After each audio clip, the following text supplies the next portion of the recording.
Hi friends, welcome to my YouTube channel. ನಾನಿವತ್ತು ಮೊಟ್ಟೆ ಸಾರು ಮಾಡ್ತಾಯಿದ್ದೀನಿ. ಇದು ಬರೀ ಮೊಟ್ಟೆ ಸಾರಲ್ಲ, ಅವರೆಕಾಳು ಜೊತೆಗೆ ಹಾಕಿ ಮಾಡಿರೋ ಮೊಟ್ಟೆ ಸಾರು. ಬರೀ ಮೊಟ್ಟೆ ಸಾರು ಮಾಡ್ಕೊಂಡು ತಿನ್ನೋದಕ್ಕಿಂತ ಈ ಥರ ಅವರೆಕಾಳು ಹಾಕಿ ಮಾಡಿದ್ರೆ ಸಖತ್ ಚೆನ್ನಾಗಾಗತ್ತೆ. ಈವನ್ ಚಿಕನ್ ಸಾಂಬಾರ್ಗೂ ಅವರೆಕಾಳು ಹಾಕಬೇಕು, ತುಂಬ ಚೆನ್ನಾಗಾಗತ್ತೆ. ಅವರೆಕಾಳು ಸೀಸನಲ್ಲಿ ಇಲ್ಲ ಅಂದರೆ ಈ ಥರ ಕೆಂಪು ಕಲರ್ ಅವರೆಕಾಳು ಬರುತ್ತಲ್ಲ, ಅದನ್ನು ಹಾಕಿಬಿಟ್ಟು ಮಾಡಬೇಕು, ತುಂಬಾ ಚೆನ್ನಾಗಾಗತ್ತೆ. ನೋಡಿ ಎಷ್ಟು ಚೆನ್ನಾಗಿ ಬರ್ತಿದೆ. ಸಖತ್ ಈಸಿ ಇದನ್ನು ಮಾಡೋದು, ತುಂಬ ಏನು ಕಷ್ಟನೂ ಆಗೋದಿಲ್ಲ. ಮೊಟ್ಟೆ ಒಡೆದು ಹಾಕಿ ಸಾಂಬಾರು ಮಾಡಿದ್ರೇ ಚೆನ್ನಾಗಾಗೋದು ಮೊಟ್ಟೆ ಸಾಂಬಾರು ಯಾವಾಗ್ಲೂ. ಮೊಟ್ಟೆ ಬೇಯಿಸ್ಬಿಟ್ಟು ಮಸಾಲೆಗೆ ಹಾಕಿ ಮಾಡೋದಕ್ಕಿಂತ ಈ ಥರ ಮಸಾಲೆ ಕುದಿಬೇಕಾದ್ರೆ ಮೊಟ್ಟೆ ಅವರೆಕಾಳೆಲ್ಲ ಹಾಕಿ ಮಾಡಿದ್ರೆ ತುಂಬಾ ಟೇಸ್ಟಿಯಾಗುತ್ತೆ.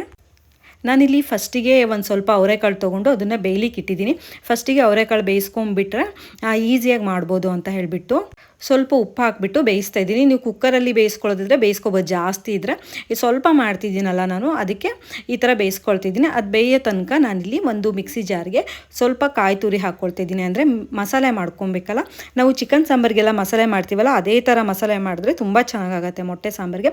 ಬಟ್ ನಾನಿಲ್ಲಿ ಏನು ಹುರಿತಾ ಇಲ್ಲ, ಹುರಿದು ಎಲ್ಲ ಮಾಡ್ತಾಯಿಲ್ಲ. ನೀವು ಬೇಕಿದ್ದರೆ ಹುರಿದು ಮಾಡ್ಕೊಬೋದು. ಒಂದಿಷ್ಟು ಬೆಳ್ಳುಳ್ಳಿ ಹಾಕ್ತಾಯಿದ್ದೀನಿ. ಬೆಳ್ಳುಳ್ಳಿ ಎಷ್ಟು ಜಾಸ್ತಿ ಹಾಕ್ತೀವೋ ಅಷ್ಟು ಚೆನ್ನಾಗಾಗತ್ತೆ. ಒಂದು ಈರುಳ್ಳಿ ಮತ್ತು ಟೊಮೆಟೊ, ಈರುಳ್ಳಿ, ಬೆಳ್ಳುಳ್ಳಿ, ಟೊಮೆಟೊ ಹಾಕಿದ್ದೀನಿ. ಮತ್ತು ಖಾರದ ಪುಡಿ ಹಾಕ್ತಾಯಿದ್ದೀನಿ. ಖಾರಕ್ಕೆ ಎಷ್ಟು ಬೇಕೋ ಅಷ್ಟು ಖಾರದ ಪುಡಿ ಹಾಕ್ಕೊಳ್ತಾ ಇದ್ದೀನಿ. ಧನಿಯಾ ಪುಡಿ ಹಾಕ್ತಾಯಿದ್ದೀನಿ. ಮಸಾಲೆಗೆ ನಾವು ಎಲ್ಲೇನು ಹಾಕ್ತೀವೋ ಅದೆಲ್ಲ. ಮತ್ತು ಸ್ವಲ್ಪ ಅರಿಶಿನ ಪುಡಿ ಮತ್ತು ಗಸಗಸೆ ಹಾಕ್ತಾಯಿದ್ದೀನಿ. ಗಸಗಸೆ ಹಾಕೋದ್ರಂತೂ ತುಂಬ ಟೇಸ್ಟ್ ಆಗುತ್ತೆ. ಮತ್ತು ಪೆಪ್ಪರು, ಖಾರದ ಪುಡಿನೂ ಹಾಕಿದೆ, ಸ್ವಲ್ಪ ಪೆಪ್ಪರು, ಲವಂಗ ಹಾಕ್ಕೊಳ್ತಾ ಇದ್ದೀನಿ.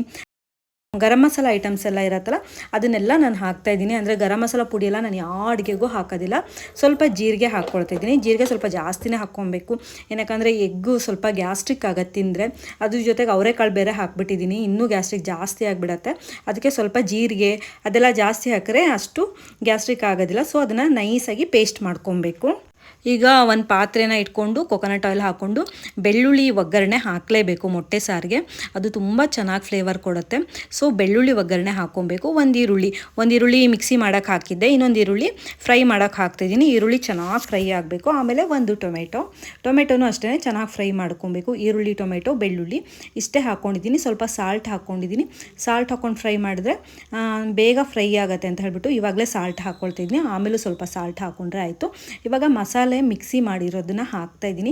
ನಾನು ಫಸ್ಟಿಗೆ ಫ್ರೈ ಮಾಡಿಲ್ಲ ಅಲ್ವಾ, ಅದಕ್ಕೆ ಇವಾಗ ಒಂಚೂರು ಮಸಾಲೆನೇ ಫ್ರೈ ಮಾಡ್ಕೊಂಡ್ಬಿಡ್ತೀನಿ. ತುಂಬ ಬೇಗ ಆಗುತ್ತೆ, ಒಂದು 5-6 ನಿಮಿಷದಲ್ಲೇ ಸಾಂಬಾರು ರೆಡಿ ಆಗಿಬಿಡತ್ತಿದ್ದು. ಅದಕ್ಕೋಸ್ಕರ ನಾನು ಹುರ್ಕೊಳ್ಳೋಕ್ಕೆಲ್ಲ ಏನೂ ಹೋಗಿಲ್ಲ, ಹೀಗೆ ಮಾಡ್ಕೊಳ್ಳಿ, ತುಂಬ ಚೆನ್ನಾಗಾಗತ್ತೆ. ಇನ್ನು ನೀರು ಎಷ್ಟು ಬೇಕೋ ಅಷ್ಟು, ಉಪ್ಪು ರುಚಿಗೆ ಎಷ್ಟು ಬೇಕೋ ಅಷ್ಟು. ಆಲ್ರೆಡಿ ನಾನು ಸ್ವಲ್ಪ ಉಪ್ಪು ಹಾಕಿದ್ದೆ, ಈರುಳ್ಳಿ ಟೊಮೆಟೊ ಫ್ರೈ ಮಾಡ್ತಾನೆ ಉಪ್ಪು ಹಾಕಿದೆ. ಸೊ ಇವಾಗ ನೋಡಿಕೊಂಡು ಹಾಕಬೇಕು. ಇದನ್ನು ಕುದಿಲಿಕ್ಕೆ ಬಿಡಬೇಕು, ಚೆನ್ನಾಗಿ ಕುದಿಬೇಕಿದು. ನೋಡಿ ಚೆನ್ನಾಗಿ ಕುದಿಬೇಕು ಅಂದರೆ ಮುಚ್ಚಿಟ್ಬಿಡಬೇಕು. ಮುಚ್ಚಿಟ್ರೆ ಬೇಗನೂ ಕುದಿಯುತ್ತೆ, ಟೈಮು ಸೇವ್ ಆಗುತ್ತೆ. ಸೊ ನಾನು ಇದನ್ನು ಮುಚ್ಚಿಟ್ಬಿಟ್ಟು ಚೆನ್ನಾಗಿ ಕುದಿಸ್ಕೊಂಡಿದ್ದೀನಿ. ನೋಡಿ ಎಷ್ಟು ಚೆನ್ನಾಗಿ ಕುದ್ಕೊಂಡು ಬಂದಿದೆ. ರುಚಿಯೆಲ್ಲ ನೋಡ್ಕೋಬೋದು, ಉಪ್ಪು ಖಾರ ಎಲ್ಲ ನಿಮಗೆ ಎಷ್ಟು ಬೇಕು ಅಷ್ಟು ನೋಡಿ ಹಾಕ್ಬೋದು. ಮೊಟ್ಟೆ ಸಾರಿಗೆಲ್ಲ ಹಾಗೇನೆ ಸ್ವಲ್ಪ ತುಂಬ ನೀರಾಗಿ ಮಾಡ್ಕೊಬಾರ್ದು, ಗಟ್ಟಿನೇ ಮಾಡ್ಕೊಬೇಕು ಮೊಟ್ಟೆ ಸಾರು. ಇವಾಗ ಒಂದು ಮೊಟ್ಟೆ ಒಡೆದ್ಬಿಟ್ಟು ಹಾಕ್ತಾಯಿದ್ದೀನಿ. ಹಾಕಿಬಿಟ್ಟು ಫುಲ್ಲು ಮಿಕ್ಸ್ ಮಾಡ್ತೀನಿ. ಆವಾಗ ಮೊಟ್ಟೆ ಸಾರು ತುಂಬ ಚೆನ್ನಾಗಾಗತ್ತೆ. ನಾವು ಈ ಥರ ಮೊಟ್ಟೆ ಹಾಕಿಬಿಟ್ಟು ಚೆನ್ನಾಗಿ ಕರಡಿ ಸ್ವಲ್ಪ ಕುದಿಸ್ಕೊಬೇಕು, ಆವಾಗ ತುಂಬ ಟೇಸ್ಟ್ ಆಗುತ್ತೆ. ಮತ್ತು ಮೊಟ್ಟೆ ಡೈರೆಕ್ಟಾಗಿ ಒಡೆಯೋಕ್ಕೆ ಹೋಗಬಾರ್ದು. ಈ ಥರ ಬೌಲಲ್ಲಿ ಒಡೆದು ಹಾಕ್ಕೊಂಡು ಹಾಕಬೇಕು. ಕೆಲವು ಸರಿ ಮೊಟ್ಟೆ ಹಾಳಾಗಿರುತ್ತೆ, ಡೈರೆಕ್ಟಾಗಿ ಹಾಕಿಬಿಟ್ರೆ ಇಡೀ ಸಾರೇ ಹಾಳಾಗಿಬಿಡತ್ತೆ. ಅದಕ್ಕೋಸ್ಕರ ಈ ಥರ ಬೌಲಿಗೆ ಹಾಕ್ಕೊಂಡು ಹಾಕಬೇಕು. ಫಸ್ಟಿಗೆ ಒಂದು ಮೊಟ್ಟೆ ಒಡೆದು ಹಾಕಿಬಿಟ್ಟು ಅದನ್ನು ಚೆನ್ನಾಗಿ ಮಿಕ್ಸ್ ಮಾಡಿದ್ದೆ. ಇವಾಗ ಒಂದೊಂದೇ ಮೊಟ್ಟೆ ಹಾಕ್ಕೊಳ್ತಿದ್ದೀನಿ. ಮತ್ತು ಮೊಟ್ಟೆ ಸಾರು ಮಾಡಲಿಕ್ಕೆ ಸ್ವಲ್ಪ ಅಗಲ ಇರೋ ಪಾತ್ರೆ ತೊಗೋಬೇಕು, ಏನಕ್ಕಂದರೆ ದೂರ ಮೊಟ್ಟೆ ಹಾಕಬೇಕು. ಅದೆಲ್ಲ ಅಂಟ್ಕೊಂಡ್ಬಿಟ್ರೆ ಚೆನ್ನಾಗೇ ಆಗೋಲ್ಲ, ಎಲ್ಲ ಪುಡಿ ಆಗಿಬಿಡುತ್ತೆ. ಅದಕ್ಕೋಸ್ಕರ ಈ ಥರ ಲೋವರ್ ಫ್ಲೇಮಲ್ಲಿ ಇಟ್ಬಿಟ್ಟು ಮುಚ್ಚಿಟ್ಟು ಕುದಿಸ್ಕೊಬೇಕು. ಮೊಟ್ಟೆ ಬೇಯೋ ರೀತಿ ಕುದಿಸ್ಕೊತಾ ಇದ್ದೀನಿ.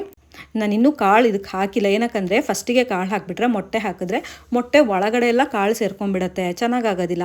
ಅದೇ ನಾವು ಉಪ್ಪು ಹಾಕಿ ಕಾಳು ಬೇಯಿಸಿಟ್ಕೊಂಡಿದ್ದೆ ಅಲ್ವಾ, ಮೊಟ್ಟೆ ಒಂದು ಲೆವೆಲಿಗೆ ಬೆಂದಮೇಲೆ ಕಾಳು ಹಾಕ್ಕೊಂಡ್ರೆ ಚೆನ್ನಾಗಾಗತ್ತೆ. ಕಾಳು ಹಾಕ್ಕೊಂಡು ಒಂದು ಸ್ವಲ್ಪ ಕುದಿಸ್ಕೊಂಡ್ಬಿಟ್ರೆ ಅದ್ರ ಜೊತೆಗೇ ಹೊಂದ್ಕೊಂಡ್ಬಿಡತ್ತೆ, ಚೆನ್ನಾಗಾಗತ್ತೆ. ಮೊಟ್ಟೆನೂ ಅಷ್ಟೇ ನೀಟಾಗಿ ಬೆಂದ್ಕೊಂಡಿದೆ. ದೂರ ಹಾಕಿದ್ದೆ ಅಲ್ವಾ, ಎಲ್ಲದೂ ಬೇರೆ ಇದೆ. ನಾನು 4 ಮೊಟ್ಟೆ ಹಾಕಿದ್ದೆ, 4 ಮೊಟ್ಟೆನೂ ಅಲ್ಲಿ ಕಾಣ್ತಾ ಇದೆ ನೋಡಿ. ಇವಾಗ ಕಾಳು ಬೇಯಿಸ್ಕೊಂಡಿದ್ದು ನಾನು ಹಾಕ್ತಾಯಿದ್ದೀನಿ. ಕಾಳು ಹಾಕ್ಕೊಂಡು ಸ್ವಲ್ಪ ಎಲ್ಲ ಮಿಕ್ಸ್ ಮಾಡ್ಕೊತಾ ಇದ್ದೀನಿ. ಮೊಟ್ಟೆ ಆಲ್ರೆಡಿ ಬೆಂದ್ಕೊಂಡಿದೆ, ಸೊ ಅದು ಏನು ಮಿಕ್ಸ್ ಆಗೋದಿಲ್ಲ, ಅಂದರೆ ಎಲ್ಲ ಹಾಳಾಗೋದಿಲ್ಲ, ಚೆನ್ನಾಗಿ ಹಾಗೆ ಇರುತ್ತೆ. ಇವಾಗ ಕಾಳು ಹಾಕ್ಕೊಂಡು ಒಂದು ಸ್ವಲ್ಪ ಹೊತ್ತು ಕುದಿಸ್ಕೊತೀನಿ. ಲೋವರ್ ಫ್ಲೇಮಲ್ಲೇ ಮಾಡ್ಕೊಬೇಕು ಮೊಟ್ಟೆ ಸಾಂಬಾರು ಯಾವಾಗಲೂ, ಇಲ್ಲಾಂದರೆ ತಳ ಹಿಡಿದ್ಬಿಡತ್ತೆ. ಅದಕ್ಕೋಸ್ಕರ ನಾನು ಲೋವರ್ ಫ್ಲೇಮಲ್ಲೇ ಇಟ್ಕೊಂಡು ಅಗ್ಲ ಪಾತ್ರೆಲಿ ಮಾಡ್ತಾಯಿದ್ದೀನಿ. ಈ ಥರ ಮೊಟ್ಟೆ ಸಾರು ಮಾಡಿದ್ರೆ ತುಂಬ ಚೆನ್ನಾಗಾಗತ್ತೆ. ಚಪಾತಿ ರೈಸಿಗಂತೂ ಹೇಳಿ ಮಾಡಿಸ್ದಂಗೆ ಇರುತ್ತೆ. ಈ ಥರ ಮಾಡ್ಕೊತೀನಿ. ನೀವು ಯಾವಾಗಲೂ ಇದೇ ಥರ ಮಾಡ್ಕೊಂಡು ತಿಂತಿರ್ತೀರ. ಮೇಲ್ಗಡೆ ಸ್ವಲ್ಪ ಕಸೂರಿ ಮೇಥಿ ಹಾಕ್ತಾಯಿದ್ದೀನಿ. ಇದೇನು ಆಪ್ಷನಲ್ಲು, ಬೇಕಿದ್ದರೆ ಹಾಕ್ಬೋದು, ಇಲ್ಲದೇ ಇದ್ರೂ ನಡೆಯುತ್ತೆ. ನೋಡಿ ಇದು ಇವಾಗ ರೆಡಿಯಾಗಿದೆ. ಮೊಟ್ಟೆನೂ ಅಷ್ಟೇ ಬೇರೆ ಬೇರೆ ಆಗೇ ಬಂದಿದೆ. ನಾನು ಹೆಂಗೆ ಹಾಕಿದ್ನೋ ಹಾಗೆ ಹಾಕಿದ್ರೆ ನಿಮಗೆ ಮೊಟ್ಟೆ ಬೇರೆ ಬೇರೆನೇ ಸಿಗುತ್ತೆ. ಮೊಟ್ಟೆ ಮತ್ತು ಅವರೆಕಾಳ್ದು ಸಾಂಬಾರು ರೆಡಿಯಾಗಿದೆ. ನಾವು ರೈಸ್ ಜೊತೆಗೆ ತಿಂತಾಯಿದ್ದೀವಿ. ತುಂಬಾ ಟೇಸ್ಟಿಯಾಗಿತ್ತು. ನೀವೂ ಟ್ರೈ ಮಾಡಿ ನೋಡಿ ಹೇಗಿತ್ತು ಅಂತ ನನಗೆ ಕಮೆಂಟ್ ಮಾಡೋದನ್ನ ಮರಿಬೇಡಿ.